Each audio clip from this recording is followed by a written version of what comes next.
Hello friends, welcome back. നമ്മൾ ഏതെങ്കിലും ഒരു കാര്യം തുടങ്ങാനായിട്ട് പോകുമ്പോൾ നമ്മുടെ കൺമുന്നിൽ രണ്ട് വഴികളാവും തെളിയുന്നത്. ഒന്ന് വളരെ ഈസി ആയിട്ടുള്ളൊരു വേ ആവും, രണ്ട് വളരെ ടഫായിട്ടുള്ളൊരു വേ ആവും.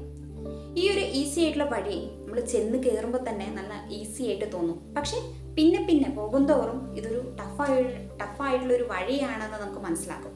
ഓക്കെ, പക്ഷേ ഒരു സെക്കൻഡ് വഴി ചൂസ് ചെയ്യാന്നുണ്ടെങ്കിലോ ആദ്യമൊക്കെ ടഫായി തോന്നുമെങ്കിലും പിന്നെ പിന്നെ അത് ഈസി ആയി തോന്നും. ഓക്കെ, നമ്മൾ ആരും തന്നെ ഒരു ഫസ്റ്റ് വഴി ചൂസ് ചെയ്യാൻ വേണ്ടി ശ്രമിക്കത്തില്ല. നമ്മുടെ ബ്രെയിൻ ആയാലും ശരി, നമ്മുടെ ശരീരമായാലും ശരി, കഴിയുന്നത്ര വേദനകളെ അവോയ്ഡ് ചെയ്യാൻ വേണ്ടിയിട്ട് നോക്കും.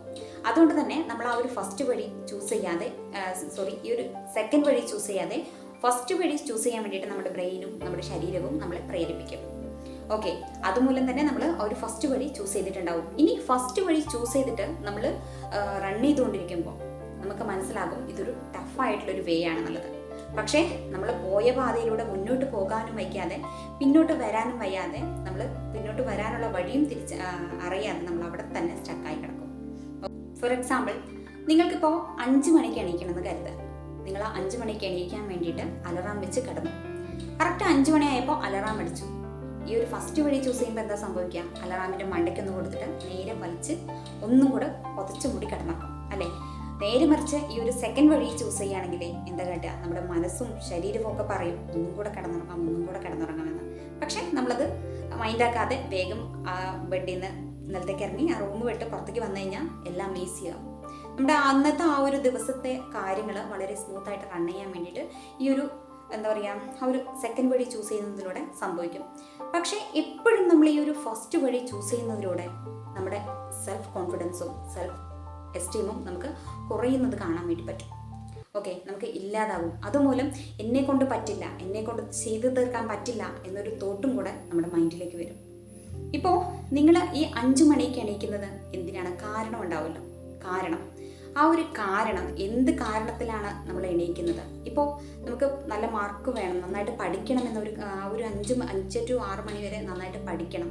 അത് കാരണം കൊണ്ടാണ് ഞാൻ ഈ ഒരു 5 മണിക്ക് എണീക്കാൻ വേണ്ടി കരുതുന്നത്, അല്ലെങ്കിൽ എണീക്കാൻ വേണ്ടി ശ്രമിക്കുന്നത് എന്ന് കരുതാം. പക്ഷേ നമ്മൾ എണീക്കാതെ ഈ ഒരു ഫസ്റ്റ് വഴി ചൂസ് ചെയ്യാന്നുണ്ടെങ്കിൽ നമ്മുടെ ആ ഒരു ഗോളും അതുപോലെ തന്നെ നമ്മളും തമ്മിൽ വളരെയധികം ഡിസ്റ്റൻസ് ഉള്ള പോലെ നമുക്ക് ഫീൽ ചെയ്യും. അത് കാരണം കൊണ്ട് നമുക്കിത് ചെയ്യാൻ പറ്റില്ല, എന്നെക്കൊണ്ട് സാധിക്കില്ല എന്നൊരു ചിന്തയും കൂടെ നമ്മുടെ മൈൻഡിലോട്ട് വരും. ഓക്കെ, ഒരു പക്ഷെ നിങ്ങൾ ആ രണ്ടാമത്തെ വഴിയാണ് ചൂസ് ചെയ്തതെങ്കിൽ ആദ്യമൊക്കെ നമുക്ക് ടഫായി തോന്നുമെങ്കിലും പിന്നീട് നമുക്കത് ഈസി ആയിട്ട് തോന്നും. 5 മണിക്ക് എണീക്കാൻ വേണ്ടിയിട്ട് നമുക്ക് അലറാമിൻ്റെ ആവശ്യമേ വരത്തില്ല. ഓക്കെ, ഈ ഒരു സമയത്ത് നിങ്ങൾ ദിവസവും എണീക്കുകയെന്നുണ്ടെങ്കിൽ നിങ്ങൾ സെറ്റ് ചെയ്ത് വെച്ച ഗോളിന് വേണ്ടിയിട്ട് നിങ്ങൾ എന്തെങ്കിലുമൊക്കെ ചെയ്തിട്ടുണ്ടാകും അല്ലേ? അങ്ങനെ വരുമ്പോൾ ആ ഒരു പാതയിൽ നമ്മൾ കുറേ ദൂരം സഞ്ചരിച്ച് നീങ്ങിയിട്ടുണ്ടാകും. അതുപോലെ തന്നെ ഞാനൊരു കാര്യം തീരുമാനിക്കുകയാണെങ്കിൽ അതെന്തായാലും ഞാൻ നേടിയെടുക്കും, ഇങ്ങനെയുള്ള തീരുമാനങ്ങളും നിങ്ങൾ എടുത്തിട്ടുണ്ടാകും. ആ ടൈമിൽ നിങ്ങളുടെ സെൽഫ് കോൺഫിഡൻസ് ലെവൽ പതിയെ ഇൻക്രീസ് ആവുന്നത് നിങ്ങൾക്ക് കാണാൻ വേണ്ടിയിട്ട് പറ്റും. ഓരോ വട്ടവും നിങ്ങളുടെ വീക്ക്നെസ്സിനെ ഓവർകം ചെയ്ത് നിങ്ങൾ സെറ്റ് ചെയ്ത് വെച്ച ഗോളിലേക്ക് മാത്രം ഫോക്കസ് കൊടുത്താൽ നമ്മൾ നേരത്തെ പറഞ്ഞ ആ രണ്ടാമത്തെ വഴി ചൂസ് ചെയ്യാന്നുണ്ടെങ്കിൽ അതിൽ വിജയിച്ച് വരികയെന്നുണ്ടെങ്കിൽ നിങ്ങൾക്ക് നിങ്ങളെക്കുറിച്ചുള്ള അഭിപ്രായവും മതിപ്പും താനെ ഉയർന്നു തുടങ്ങിക്കോളും. നിങ്ങൾ നിങ്ങളെക്കുറിച്ച് നല്ല അഭിപ്രായം പറയുകയാണെന്നുണ്ടെങ്കിൽ മറ്റുള്ളവരും നിങ്ങളെ അതുപോലെ തന്നെ നോക്കിക്കാണത്തുള്ളൂ. ഫോർ എക്സാമ്പിൾ, ഇപ്പോൾ നിങ്ങളുടെ ഒരു ഫ്രണ്ട് നിങ്ങളോട് ദിവസവും ഞാനിത് ചെയ്യും, ഞാൻ അത് ചെയ്യും, നാളെ തൊട്ടത് സ്റ്റാർട്ട് ചെയ്യും, ഇങ്ങനെ എന്നും നിങ്ങളോട് വന്ന് പറയാമെന്നിരിക്കട്ടെ. അത് സ്റ്റാർട്ട് ചെയ്ത് കഴിഞ്ഞാൽ തന്നെ അവരൊരു 10-15 ദിവസവും മാത്രമേ അതിൽ നിൽക്കത്തുള്ളൂ. അത് കഴിഞ്ഞാൽ അതിൽ നിന്ന് പിന്മാറിയിട്ട് പഴയ പോലെ ആകും. സോ ഇങ്ങനെയുള്ള ഒരു വ്യക്തി നാളെ നിങ്ങളോട് വന്നിട്ട് പറയുകയാണ് ഞാനിത് നാളെ എന്തായാലും സ്റ്റാർട്ട് ചെയ്യും എന്ന് പറഞ്ഞു കഴിഞ്ഞാൽ നിങ്ങൾ വിശ്വസിക്കുമോ? അവരുടെ വാക്കിന് നമ്മൾ വില കൊടുക്കുമോ, ഇമ്പോർട്ടൻ്റ് കൊടുക്കുമോ? ഒരിക്കലുമില്ല. അപ്പോൾ നമ്മളും ഈ ഒരു തെറ്റ് തന്നെയാണ് നമ്മൾ ചെയ്യുന്നത്. ഇതുപോലെ തന്നെ തുടരുകയാണെങ്കിൽ നിങ്ങൾ നിങ്ങളെ തന്നെ സീരിയസ് ആയി എടുക്കത്തില്ല. നാളെ നമുക്ക് വേണ്ടിയിട്ടുള്ള ഏതെങ്കിലും ഒരു ജോലി ചെയ്യാനായിട്ട് ആ ഒരു കളത്തിലേക്ക് ഇറങ്ങുകയെന്നുണ്ടെങ്കിൽ ആ നേരത്ത് നമ്മുടെ മനസ്സ് നമ്മോട് തന്നെ പറയും, നീ ഇത് തുടങ്ങണ്ട, നിനക്കിത് പറ്റില്ല, നിനക്കിത് പറ്റിയ ജോലിയല്ല, നീ ഇതിൽ സ്ഥിരമായിട്ട് നിൽക്കാൻ പോണില്ല, പിന്നെ എന്തിനാ വെറുതെ സമയം കളയുന്നത്, എന്തിനാ തുടങ്ങുന്നത്, ഇങ്ങനെ നമ്മുടെ മനസ്സ് തന്നെ നമ്മളെ തളർത്തും. ഇതുകൊണ്ട് തന്നെ നല്ല അവസരങ്ങൾ നമ്മൾ മിസ് ചെയ്യും. സോ പുതുതായി ഒന്നും തന്നെ നമുക്ക് ട്രൈ ചെയ്യാൻ വേണ്ടിയിട്ട് പറ്റത്തില്ല. നമ്മളിന്ന് കാണുന്ന സക്സസ്ഫുൾ ആയിട്ടുള്ള ആൾക്കാരെല്ലാം അവരെ ആ ഒരു ലെവലിലേക്ക് എത്താൻ കാരണം തന്നെ അവരുടെ അടുത്തുള്ള ഒരു എക്സ്ട്രോർഡിനറി ആയിട്ടുള്ള ഒരു ടാലൻ്റ് ഒന്നുമല്ല. ബട്ട് അവരുടെ അടുത്ത് ഒരു എക്സ്ട്രോർഡിനറി ആയിട്ടുള്ള ഒരു കാര്യമുണ്ട്. അതെന്താണെന്ന് വെച്ച് കഴിഞ്ഞാൽ സെൽഫ് ഡിസിപ്ലിൻ. സെൽഫ് ഡിസിപ്ലിനും ഈ ഒരു കൺസിസ്റ്റൻസിയും കൂടി വരുമ്പോഴാണ് അവർ ഒരു പ്രവൃത്തി തുടങ്ങണം, ആ ഒരു കാര്യം ചെയ്യണം എന്ന് അവർ എടുത്തിട്ടുള്ള ആ ഒരു തീരുമാനം തുടർച്ചയായിട്ട് എടുത്തത് കൊണ്ടാണ് ഇന്ന് അവർ ആ ഒരു ലെവലിൽ നിൽക്കുന്നത്. ഓക്കെ, മറിച്ച് അവർക്കും നമുക്കും തമ്മിൽ യാതൊരു വലിയ വ്യത്യാസങ്ങളൊന്നും തന്നെയില്ല. അപ്പോൾ നമ്മുടെ ലൈഫും അല്ലെങ്കിൽ നമ്മൾ സെറ്റ് ചെയ്ത് വെച്ച ഗോളിലേക്ക് നമുക്ക് എത്താൻ വേണ്ടിയിട്ട് എന്താണ് വേണ്ടത്? സെൽഫ് ഡിസിപ്ലിനാണ് വേണ്ടത്. അപ്പോൾ നമ്മുടെ ലൈഫിലും നമ്മൾ എങ്ങനെയാണ് ഈ ഒരു സെൽഫ് ഡിസിപ്ലിൻ കൊണ്ടുവരേണ്ടത്? നമുക്കും സെൽഫ് ഡിസിപ്ലിൻ ആയിട്ടുള്ള പേഴ്സണായി മാറണമെങ്കിൽ നമ്മുടെ ലൈഫിലും എങ്ങനെയാണ് ഈ ഒരു സെൽഫ് ഡിസിപ്ലിൻ ബിൽഡ് ചെയ്ത് കൊണ്ടുവരേണ്ടത് എന്ന് നോക്കാം. അതിനു മുൻപ് സെൽഫ് ഡിസിപ്ലിൻ എന്താണ് എന്ന് നോക്കാം. നമ്മൾ ചെയ്യാൻ ഉദ്ദേശിച്ച ആ ഒരു കാര്യം, നമ്മുടെ ശരീരം ഏത് അവസ്ഥയിലാണെങ്കിലും ശരി, നമ്മുടെ മാനസികാവസ്ഥ ഏതാണെങ്കിലും ശരി, നമ്മൾ ചെയ്യാൻ ഉദ്ദേശിച്ച ആ ഒരു ആ ടൈമിൽ നമുക്ക് ചെയ്യാൻ തോന്നിയാലും ശരി, തോന്നിയില്ലെങ്കിലും ശരി, നമ്മൾ മോട്ടിവേറ്റഡ് ആണെങ്കിലും ശരി, അല്ലെങ്കിലും ശരി, ഇതിനെയൊക്കെ ഓവർകം ചെയ്തിട്ട് നമ്മൾ ആ കാര്യം ചെയ്യാൻ തുടങ്ങിയിട്ടുണ്ടെങ്കിൽ അത് തന്നെയാണ് സെൽഫ് ഡിസിപ്ലിൻ. ഓക്കെ, ഇപ്പോൾ ഒരു കുട്ടി ഒരു 7 to 8 മണി വരെ എന്നും ഇരുന്ന് പഠിക്കുമെന്ന് കരുതുക. ആ കുട്ടിക്ക് ഇൻട്രസ്റ്റ് ഉണ്ടെങ്കിലും ശരി, ഇൻട്രസ്റ്റ് ഇല്ലെങ്കിലും ശരി, പഠിക്കാനായിട്ട് ഇൻട്രസ്റ്റ് ഇല്ലാന്നുണ്ടെങ്കിലും ആ കുട്ടി ആ ഒരു സമയത്ത് പഠിക്കാൻ ഇരിക്കും, എന്നും പഠിക്കാനായിട്ടിരിക്കും. ഇനി പരീക്ഷ തലേന്ന് അവന് വയ്യാതായാൽ കൂടി ഇത്രയും നാൾ പഠിച്ച ആ ഒരു കാര്യങ്ങൾ ആ കുട്ടിക്ക് കൈത്താങ്ങായിട്ട് നിൽക്കും, അല്ലേ? നമ്മൾ എന്താ കാട്ടുന്നത്? നമ്മൾ എന്തെങ്കിലും ഒരു കാര്യം ചെയ്യാൻ വേണ്ടി തീരുമാനിച്ചു കഴിഞ്ഞാൽ ഇന്ന് വേണ്ട, നാളെ ചെയ്യാം, ഇന്ന് എനിക്ക് ഇൻട്രസ്റ്റ് ഇല്ല, നാളെ നോക്കാം, അങ്ങനെ പറഞ്ഞ് ആ ഒരു കാര്യം ചെയ്യാതായി പോകും, അല്ലേ? നേരെ മറിച്ച് നിങ്ങൾ ആ ഒരു കാര്യം ചെയ്യുക എന്നുണ്ടെങ്കിൽ നിങ്ങൾക്ക് നിങ്ങളുടെ ശരീരം ഏത് അവസ്ഥയിലാണെങ്കിലും ശരി, നിങ്ങളുടെ മാനസികാവസ്ഥ എന്താണെങ്കിലും ശരി, നിങ്ങൾ ആ കാര്യം ചെയ്യാൻ തുടങ്ങിക്കഴിഞ്ഞാൽ അവരാണ് സെൽഫ് ഡിസിപ്ലിൻ പേഴ്സൺ. ഈ സെൽഫ് ഡിസിപ്ലിൻ പേഴ്സൺ അവരുടെ ലൈഫിൽ വളരെ ഹാപ്പി ആയിരിക്കുമെന്നാണ് സ്റ്റഡീസ് പറയുന്നത്. ഓക്കെ, കാരണം അവർ ചെയ്യാൻ ഉദ്ദേശിച്ച ആ കാര്യം അവർ ചെയ്യുന്നു, ആ ഒരു കാര്യം നേടിയെടുക്കുന്നു, അതിലൂടെ സന്തോഷം കണ്ടെത്തുന്നു. ഓക്കെ, നമ്മുടെ ലൈഫിലും നമുക്ക് ഈ ഒരു സെൽഫ് ഡിസിപ്ലിൻ എങ്ങനെയാണ് ഇംപ്ലിമെൻറ്റ് ചെയ്യേണ്ടത് എന്ന് നോക്കാം. അതിനായിട്ട് 4 പോയിൻ്റാണ് ഇന്നിവിടെ നമ്മൾ ഡിസ്കസ് ചെയ്യുന്നത്. ഒന്നാമത്തെ കാര്യം, നമ്മുടെ വഴിയെ നമ്മൾ പവർഫുള്ളാക്കി മാറ്റുക എന്നുള്ളതാണ്. നമ്മളുടെ എന്തിനു വേണ്ടിയിട്ടാണ് നമ്മൾ ഈ കാര്യം ചെയ്യാൻ ഉദ്ദേശിക്കുന്നത്, ആ ഒരു കാരണം നമ്മൾ ആ ഒരു കാരണത്തിന് നമ്മൾ ഇമ്പോർട്ടൻസ് കൊടുക്കുക. ആ ഒരു കാരണം വളരെ ഇമ്പോർട്ടൻ്റ് ആക്കി നിർത്തുക. എങ്കിൽ നമുക്ക് ആ ഒരു കാര്യം ഈസി ആയിട്ട് ചെയ്യാൻ വേണ്ടി പറ്റും. ഇപ്പോൾ രാവിലെ നിങ്ങൾ ഒരു 5 മണിക്കാണ് എഴുന്നേൽക്കുന്നതെന്നിരിക്കുക. ആരെങ്കിലും നിങ്ങളോട് ചോദിക്കുകയാണ് എന്തിനാണ് 5 മണിക്ക് എഴുന്നേൽക്കുന്നത് എന്ന ചോദ്യത്തിന് നിങ്ങളുടെ മറുപടി ഇങ്ങനെയാവും, 5 മണിക്ക് എണീക്കുന്നത് നല്ലതാണെന്ന് ആരോ പറഞ്ഞു, അതുകൊണ്ടാണ് ഞാൻ 5 മണിക്ക് എണീക്കുന്നത് എന്നാണ് നിങ്ങളുടെ ആൻസർ എങ്കിൽ അവിടെ നിങ്ങളുടെ ആ ഒരു കാരണം പവർഫുള്ളല്ല. ഇപ്പോൾ നെക്സ്റ്റ് ഡേ മോർണിംഗ് നമുക്കൊരു 6:30 കറക്റ്റായിട്ട് നമ്മൾ റെയിൽവേ സ്റ്റേഷനിൽ എത്തേണ്ടതുണ്ട് എന്ന് കരുതുക. ആ ഒരു സിറ്റുവേഷൻസിൽ നമ്മൾ 5 മണിക്കല്ല 4 മണിക്ക് തന്നെ അലാറം സെറ്റ് ചെയ്യാതെ എണീക്കും. കാരണം നാളെ രാവിലെ 6 മണിക്ക് ആ ഒരു റെയിൽവേ സ്റ്റേഷനിൽ നമ്മൾ പോകണമെന്നുള്ള ആ ഒരു കാരണം അവിടെ പവർഫുള്ളായിട്ടാണുള്ളത്.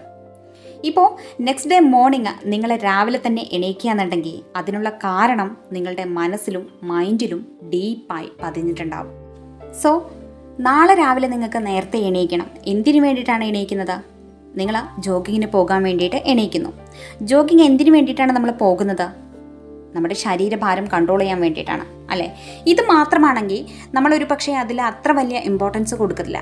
മറിച്ച് അതിലേക്ക് കുറച്ച് കാര്യങ്ങൾ കൂടെ ഇൻക്ലൂഡ് ചെയ്യാന്നുണ്ടെങ്കിൽ ജോഗിങ് എന്നുള്ളൊരു കാരണം അവിടെ പവർഫുൾ അല്ല എങ്കിൽ എക്സ്ട്രാ അതിലേക്ക് ഇനിയും കുറച്ചുകൂടി കാര്യങ്ങൾ ആഡ് ചെയ്യാം. ഞാൻ എൻ്റെ ബോഡി കറക്റ്റായിട്ട് മെയിൻറ്റെയിൻ ചെയ്യാനാണ്, എനിക്ക് എനർജറ്റിക്കായിട്ട് നിൽക്കാൻ സാധിക്കും. എനർജറ്റിക്കായി നിന്നാൽ മാത്രമേ എനിക്കെൻ്റെ ഡേ ടു ഡേ ലൈഫ് കറക്റ്റായിട്ട് ആക്റ്റീവായിട്ട് കൊണ്ടുപോകാൻ സാധിക്കത്തുള്ളൂ. സോ വയസ്സായാലും അതുമൂലം വരുന്ന രോഗങ്ങളിൽ നിന്നും ആരോഗ്യ പ്രശ്നങ്ങളിൽ നിന്നുമൊക്കെ ഞാൻ ഇന്ന് ഈ ചെയ്യുന്ന വർക്കൗട്ട് എന്നെ രക്ഷിക്കും എന്ന അങ്ങനെയോ കുറച്ച് കാര്യങ്ങൾ കൂടെ നമ്മൾ ആഡ് ചെയ്യാം. ഓക്കെ, ഇങ്ങനെ നമ്മൾ ആ ഒരു കാരണത്തോട് അടുക്കുമ്പോൾ ആ ഒരു കാര്യം, ആ ഒരു കാരണം കുറച്ചുകൂടെ പവർഫുള്ളായിട്ട് നമ്മുടെ മൈൻഡിൽ പതിയും. സോ രാവിലെ അലാറം സെറ്റ് ചെയ്യാതെ തന്നെ നമ്മൾ എണീക്കാൻ വേണ്ടിയിട്ട് ശ്രമിക്കും.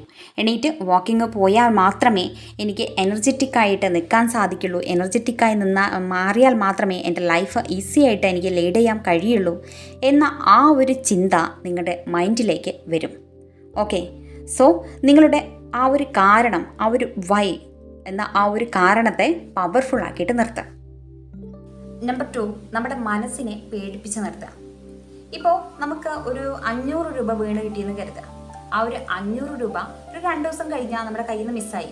അപ്പോൾ ഈ ഒരു കിട്ടിയ സന്തോഷത്തെക്കാളും നമുക്ക് നമ്മുടെ കയ്യിൽ നിന്ന് മിസ്സായ ഒരു സങ്കടമാവും നമ്മളെ കൂടുതലായിട്ട് എഫക്റ്റ് ചെയ്യുന്നത്. ഇതുപോലെ തന്നെയാണ് നമ്മുടെ കാര്യം. നമ്മൾ ഏതെങ്കിലും ഒരു കാര്യം ചെയ്യാൻ ഏറ്റുകഴിഞ്ഞാൽ അത് ചെയ്യുന്നത് കൊണ്ടുള്ള ഒരു പ്രഷറല്ല, അത് ചെയ്യാതിരിക്കുന്നത് കൊണ്ടുള്ള പ്രഷറല്ല, ചെയ്യാതിരുന്നാൽ നമുക്ക് കിട്ടുന്ന ഒരു പണിഷ്മെൻറ്റ്, അതിൽ മൂലമുണ്ടാകുന്ന പ്രോബ്ലംസ് ആണ് നമ്മുടെ മൈൻഡിലേക്ക് വരിക. നമ്മളെ ആ ഒരു എന്താ പറയുക, അതാവും നമ്മളെ കൂടുതലായിട്ട് എഫക്റ്റ് ചെയ്യുന്നത്. ഈ ഒരു മെത്തേഡ് തന്നെയാണ് നമ്മളും നമ്മുടെ സെൽഫ് ഡിസിപ്ലിൻ കീപ്പ് ചെയ്യാനായിട്ട് യൂസ് ചെയ്യേണ്ടത്. നമ്മളൊരു കാര്യം ചെയ്തില്ലെങ്കിൽ അതുമൂലം ഉണ്ടാകുന്ന പ്രശ്നങ്ങൾ, അതിൽ നിന്ന് കിട്ടുന്ന പണിഷ്മെൻ്റാണ് നമ്മൾ ആദ്യം നമ്മുടെ മനസ്സിലേക്ക് കൊടുക്കേണ്ടത്. നമ്മുടെ മനസ്സിനെ അങ്ങനെ പേടിപ്പിച്ച് നിർത്തണം. ഇപ്പോൾ നമ്മുടെ വീട്ടിൽ കുഞ്ഞുമക്കളൊക്കെ ഉണ്ടാവും. കുഞ്ഞുമക്കളൊക്കെ എന്താ പറയുക, രാവിലെ എണീറ്റ് ഉടനെ നമ്മൾ ബ്രഷ് ചെയ്യാൻ വേണ്ടി പറയും. ബ്രഷ് ചെയ്തില്ലെങ്കിൽ ക്യാവിറ്റീസ് വരും, ക്യാവിറ്റീസ് വന്നു കഴിഞ്ഞാൽ നിൻ്റെ ഫ്രണ്ട്സ് കളിയാക്കുമെന്ന് പറഞ്ഞ് പേടിപ്പിച്ച് നിർത്തും അല്ലേ. ഈ പേടിപ്പിക്കുമ്പോൾ അവർ നെക്സ്റ്റ് ഡേ കറക്റ്റായിട്ട് അവർ ബ്രഷ് ചെയ്യും. അതുപോലെ തന്നെയാണ് നമ്മളും നമ്മുടെ ലൈഫിൽ നമ്മളെ തന്നെ നമ്മൾ പേടിപ്പിച്ച് നിർത്തുക, നമ്മുടെ മനസ്സിനെ പേടിപ്പിച്ച് നിർത്തുക. ഇത് ചെയ്തില്ലെങ്കിൽ ഈ പ്രോബ്ലംസൊക്കെ നീ എന്താ പറയുക ഫേസ് ചെയ്യേണ്ടി വരും എന്നൊരു ആ ഒരു പേടി നമ്മുടെ മനസ്സിന് കൊടുക്കുക. ഓക്കെ, മറ്റുള്ളവർക്ക് വേണ്ടി ചെയ്യുന്ന കാര്യങ്ങൾ അല്ലെങ്കിൽ നിങ്ങൾക്ക് വേണ്ടി ചെയ്യുന്ന കാര്യങ്ങൾ ഒരിക്കലും ത്യാഗമല്ലാതെ സ്നേഹമാണെന്ന് മനസ്സിലാക്കുക. ഇപ്പോൾ നിങ്ങൾ സ്വീറ്റ്സ് അധികമായിട്ട് കഴിക്കുന്ന ഒരു പേഴ്സണാണ്. നിങ്ങൾ ആ ഒരു സ്വീറ്റ്സ് കഴിക്കുന്നത് നിർത്തണം. എൻ്റെ ഹെൽത്തിന് ഇത് നല്ലതല്ല, അല്ലെങ്കിൽ എൻ്റെ വെയിറ്റ് കൺട്രോൾ ചെയ്യാൻ വേണ്ടിയിട്ട് എനിക്ക് ഇനി മുതൽ സ്വീറ്റ്സ് വേണ്ടാന്ന് വെക്കുകയാണ്. സോ നിങ്ങൾ അതിനെ ഒരു സാക്രിഫൈസ് ചെയ്തു എന്നല്ല കരുതേണ്ടത്, മറിച്ച് ഞാൻ എന്നെ തന്നെ സ്നേഹിക്കുന്നുണ്ട്, ഞാൻ കൂടുതൽ കെയർ കൊടുക്കാനും സെൽഫ് ലവിനും വേണ്ടിയിട്ട് ഞാൻ ഈ ഒരു സ്വീറ്റ്സ് അവോയ്ഡ് ചെയ്തേ മതിയാകൂ എന്ന് വേണം ചിന്തിക്കാൻ. നമ്മൾ ഒരിക്കലും ഒരു കാര്യം നമ്മുടെ നല്ലതിന് വേണ്ടിയിട്ട് ചെയ്യുമ്പോൾ ഒരിക്കലും നമ്മളത് ത്യാഗം ചെയ്തു എന്നൊരു രീതിക്ക് ആക്കരുത്, മറിച്ച് എൻ്റെ എന്താ പറയുക നല്ലതിന് വേണ്ടിയിട്ട് ഞാൻ ഈ ഒരു കാര്യം ചെയ്യുന്നു, അല്ലെങ്കിൽ സെൽഫ് ലവിന് വേണ്ടിയിട്ട് ഞാൻ ഈ ഒരു കാര്യം അവോയ്ഡ് ചെയ്യുന്നു എന്ന് ചിന്തിക്കാം. ഓക്കെ, ഇപ്പോൾ നമ്മുടെ വീട്ടിലെ കുട്ടികൾ ദിവസവും ചോക്ലേറ്റ് കഴിക്കുക എന്നുണ്ടെങ്കിൽ, ഒന്നിലധികം ചോക്ലേറ്റ് കഴിച്ചു തുടങ്ങി എന്നുണ്ടെങ്കിൽ നമ്മൾ അവരോട് പോയിട്ട് പറയും, നീ ഇതുപോലെ 2-3 ചോക്ലേറ്റ് കഴിച്ചു, ഇനി മതി, നിർത്തിക്കോ എന്ന് പറയും. ഒരിക്കലും നമ്മൾ പോയിട്ട് നീ ത്യാഗം ചെയ്യേ എന്ന് പറയത്തില്ല. നീ ചോക്ലേറ്റ് കഴിക്കുന്നത് നിർത്തിയിട്ട് നീ ഈ ഒരു ചോക്ലേറ്റ് കഴിക്കുന്നത് ത്യാഗം ചെയ്യേ എന്ന് ഒരിക്കലും പറയില്ല. കാരണം ആ ഒരു സിറ്റുവേഷൻസിൽ നമ്മൾ അവരുടെ മേലെ കാണിക്കുന്നത് ഒരു കെയറാണ്, ഒരു സ്നേഹമാണ് അല്ലേ. ഈ ഒരു കെയർ തന്നെയാണ് ഞാൻ നിങ്ങളുടെ മേലെയും കൊടുക്കാൻ വേണ്ടി പറയുന്നത്. സോ നിങ്ങളുടെ സെൽഫ് ഡിസിപ്ലിന് വേണ്ടിയിട്ട് നിങ്ങളൊരു കാര്യം നേടണമെങ്കിൽ നിങ്ങൾ ചെയ്യുന്ന കാര്യങ്ങളെ ത്യാഗം എന്ന് കരുതരുത്, പകരം ലവ് എന്ന വേർഡ് അതിൽ റീപ്ലേസ് ചെയ്യാം. Okay, number 4, believe in your self. ഇതിനു മുൻപ് നമ്മൾ എന്തെങ്കിലും ഒരു കാര്യം ചെയ്യാനായിട്ട് ഇറങ്ങി പുറപ്പെട്ടിട്ടുണ്ടാവും, പക്ഷെ അത് ഫുള്ളാക്കാതെ പാതി വഴിയിൽ വെച്ച് തന്നെ നിർത്തിയിട്ടുണ്ടാവും. അപ്പോൾ ആ ഒരു തോൽവികളെയെല്ലാം ഇന്ന് നമ്മളുടെ പേഴ്സണൽ സ്റ്റോറി ആക്കിയിട്ട് കാത്തു സൂക്ഷിച്ച് വെച്ചിട്ടുണ്ടാവും. ഞാൻ എപ്പോഴും ഇങ്ങനെ തന്നെയാണ്, എന്നെക്കൊണ്ട് സെൽഫ് ഡിസിപ്ലിൻഡ് പേഴ്സണായിട്ട് മാറാൻ കഴിയില്ല, ഏതൊരു കാര്യം എടുക്കുകയെന്നുണ്ടെങ്കിലും അത് എനിക്കൊരിക്കലും ഫുള്ളാക്കാൻ വേണ്ടിയിട്ട് പറ്റില്ല. ഇങ്ങനെ നിങ്ങൾക്ക് തന്നെ അഡ്വൈസ് ചെയ്യാതിരിക്കുക. നിങ്ങളെ ഇന്ന് തൊട്ട് ഒരു സെൽഫ് ഡിസിപ്ലിൻ പേഴ്സണായിട്ട് കാണാൻ വേണ്ടിയിട്ട് ശ്രമിക്കുക.